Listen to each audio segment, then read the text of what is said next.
Kim Jong-il's life story is one interwoven with myth and manipulation.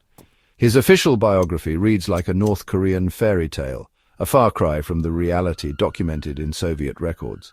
According to the official narrative, he was born atop Mount Paektu, a sacred mountain in Korean folklore, in 1942. This auspicious birth, they claim, was heralded by a double rainbow and a new star in the heavens. The truth, as often is the case with North Korea, is more grounded. Soviet documents reveal that Kim Jong-il was born Yuri Irsenovich Kim in 1941, not in the snowy peaks of Mount Paektu, but in a far less glamorous Siberian village. His father, Kim Il-sung, was then a young guerrilla fighter leading a Korean contingent within the Soviet Red Army. This fabrication of his birthplace is just one example of the carefully crafted personality cult that would come to define Kim Jong-il's reign. It was a pattern established early, a blend of myth-making and propaganda designed to elevate him to a near-divine status in the eyes of the North Korean people.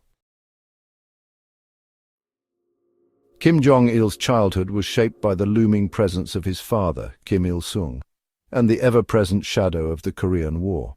In 1945, after the war, the Kim family returned to a Korea divided and in ruin. Kim Il-sung, backed by the Soviet Union, quickly rose to power, establishing the Democratic People's Republic of Korea. Growing up in his father's shadow, Kim Jong-il witnessed firsthand the machinery of absolute. A privileged upbringing, attending elite schools and being groomed for a future in his father's government. The death of his mother, Kim Jong-suk, in 1949, when he was just 7 years old, left a void in his life. The official cause of her death was postpartum complications, but rumors persist to this day that she may have been assassinated, perhaps by political rivals of her husband. This loss, regardless of a profound impact on the young Kim Jong-il. Kim Jong-il's ascent to power began in earnest in the 1960s. He graduated from Kim Il-sung University and quickly rose through the ranks of the Workers' Party of Korea. His appointment as the head of the Propaganda and Agitation Department proved pivotal. It was here that he honed his skills in manipulation and control, using the department to rewrite history and solidify his father's godlike image. He developed a sophisticated system of propaganda and censorship, effectively silencing dissent and shaping the reality perceived by North Koreans. Kim Jong-il was ruthless in eliminating any potential threats to his power. He orchestrated purges within the party, targeting anyone deemed disloyal or insufficiently deferential. Section 4. Famine and Fear, the Price of Songun. The collapse of the Soviet Union in 1991 was a devastating blow to North Korea's already fragile economy. The loss of vital aid and trade plunged the country into a period of catastrophic famine. Millions of North Koreans are estimated to have perished from starvation and related diseases. It was during this period of unimaginable hardship that Kim Jong-il implemented his military-first policy, known as Songun. This policy prioritized the needs of the military above all else, even as ordinary citizens starved. The famine of the 1990s was a chilling demonstration of Kim Jong-il's ruthlessness. He maintained a lavish lifestyle while millions of his people suffered. He saw the military as his key to survival, his bulwark against internal and external threats. Section 5. Nuclear Ambitions and Global Isolation.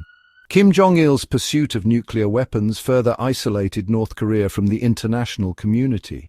He saw nuclear weapons as the ultimate guarantee of his regime's survival, a deterrent against foreign intervention. North Korea's nuclear tests and ballistic missile launches were met with widespread condemnation and sanctions.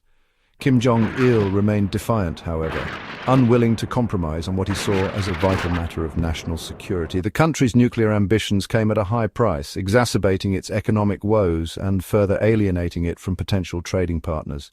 Kim Jong-il's gamble on nuclear weapons left North Korea a pariah state, heavily sanctioned and diplomatically isolated.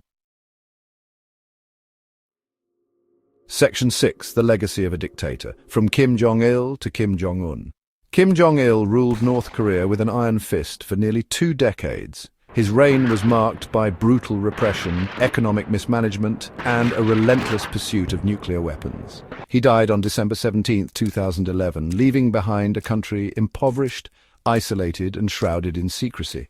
His youngest son, Kim Jong-un, inherited his father's mantle, continuing the Kim dynasty's grip on power. While there have been some tentative signs of economic reform under Kim Jong-un, the country remains a totalitarian state with a horrific human rights record. Kim Jong-il's legacy is a complex one. He was a master manipulator who maintained an iron grip on power through fear and propaganda. He presided over one of the worst famines in modern history and developed nuclear weapons at the expense of his people's well-being.